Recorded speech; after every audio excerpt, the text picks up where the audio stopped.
احوالك النهارده راح جاب لك مشاكله مع عائلته، مشاكله في البيت ومشاكله في العمل، عمال يحكي، تخلص منه ازاي؟ والله بس بضطر اسمعه. لازم. يعني والله بسمعه لان احنا الاطباء بالنا طويل. لان بالنسبه للشكوى يعني بضطر اسمعه واهون عليه، وهو اصلا قدامنا مفيش قدامنا الصبر تمام. لحد ما نقابل ربنا. تمام. هو دلوقتي احنا يعني خدنا برضو الزاويه من ناحيه سلوكيه شويه. طيب احنا لو جالنا عيان يا دكتور مدحت اتفضل. في المستشفى، أيوة. والعيان ده برضو عشان نقرب للساده المشاهدين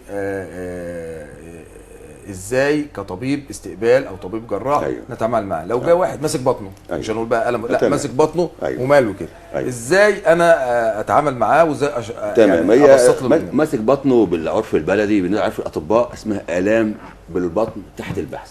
تمام. قد يكون في التهاب زايده، قد يكون لو ولد شاب، غير لما يكون بنت، غير لما يكون راجل عجوز، غير لما يكون طفل. نبدا في شاب صغير هيبقى عنده التهاب زايده، التهاب في جدار المراره، التهاب في المثانه، التهاب في الكلى. نقدر بقى نعمل له بقى الفحوصات اللازمه كلها، من اشعه مقطعيه واشعه عاديه وسونار وتحليل بول وتحليل دم، ونوصل لنتيجه. وبعدين نبدا بقى نوديه للتخصص بتاعه، ان كان مسالك نبقى حاجه في الكلى، سواء حصوات سواء رمل سواء كده، ضيف الحالب، يعني نوديه مسالك بوليه. ان كان زي ده لها علامات، واضطر اوديه بقى للجراحه. احنا بتوع الجراحه او النواب بتوعي في المستشفى، الدكتور ايهاب غنام والدكتور جابر وكانوا الدكتور معانا النواب بتوعي، يجهزوه ونفتحه. بس لازم يكون صايم 4 ساعات ونجهزه والتغذيه كويس يعني ورسم القلب الى اخر كده. يعني انت دلوقتي قدرت ان انت توفق بين المريض ان انت تظبطه وتعمله، بس لو الامكانيات دي موجوده في المستشفى، موجوده لو موجوده الامكانيات دي، لو موجود الحقن الحقن زي وموجود الهلال كده الغيارات مع الناس موجوده والطقم موجود، انما هو في اتهام للاطباء بان العيان باهله بيخشوا مثلا المستشفى ما بيلاقوش دكتور، ما بيلاقوش ممرضه، ما بيلاقوش امكانيات، يبعتوا العيان يشتري سرنجه ويشتري معنا دكتور. بس انا ايه، انا بنقل وجهه النظر بتاعت الناس برضو. هو احنا في المستشفى انا هو كلام حضرتك صح. احنا دكتور مدحت احنا دكاتره وايه وبن لينا اور جوب، يعني لينا شغلتنا في ان احنا نقابل العيان ونقدر نعالجه او نقدر نقوم باللازم ليه.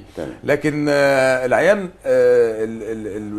وجهه نظره بره اللي احنا بنسمعها، او دكتور احمد هيعقب عليها دلوقتي ويقول لك ايه اللي بيحصل بره بالظبط، واتهام الاطباء في تقصير. اقول ساعتك على حاجه. بالنسبه للمستشفيات الكبيره اللي فيها زي الهلال، دي جدول سيستم. تسافر بره شهرين 10 سنتين تيجي تلاقي سيستم موجود. ناس معينين في الاستقبال، وناس معينين في الطوارئ، وناس معينين في المرور، اطوات العمليات يعني. جدول ده ما يمشيش. وبعدين المدير من محمود الشناوي وغيره وغيره وغيره اللي هو المدير لازم تسليمه وتسلم. لازم الزاويه الحمراء اللي هي ماسكينها بتدور فيها بنبقى حوالي 12 واحد بيتين. انا جراحه عامه ومع 2 نواب، جابر والدكتور محمد عباس والدكتور محمد معوض. تمام. والمسالك البوليه برضه موجود، حد موجود، وبطنه الدكتور مينا والدكتور الى اخر الكلام. يعني في معانا مجموعه من الجراحه والمخ والاعصاب يقدروا ان هم. لكن العيان تخيل بقى عيان جاي لك من بعيد، جاي يجري واهله ورا منه، شورت وفلنه والسنج، في ايه؟ انت بتقول مشغول في ايه؟ هو في ايه؟ ما احنا كده يا دكتور مدحت، انت بتقول سياستك ان انت مظبط الدنيا. دكتور احمد رايك ايه في الكلام ده؟ هو يعني هو فعلا في نوع من انواع التقصير. ايوه. يعني عشان نكون منصفين يعني الحق والحقيقه.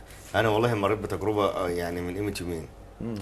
وانا دايما بحب مثلا ايه دكتور علي يقول تعالى، اقول له تعالى معاك نروح مشوار ده، لان بحب دايما ايه يعني في كتبي ومؤلفاتي اجيب القصص من الواقع يعني من الحقيقه يعني.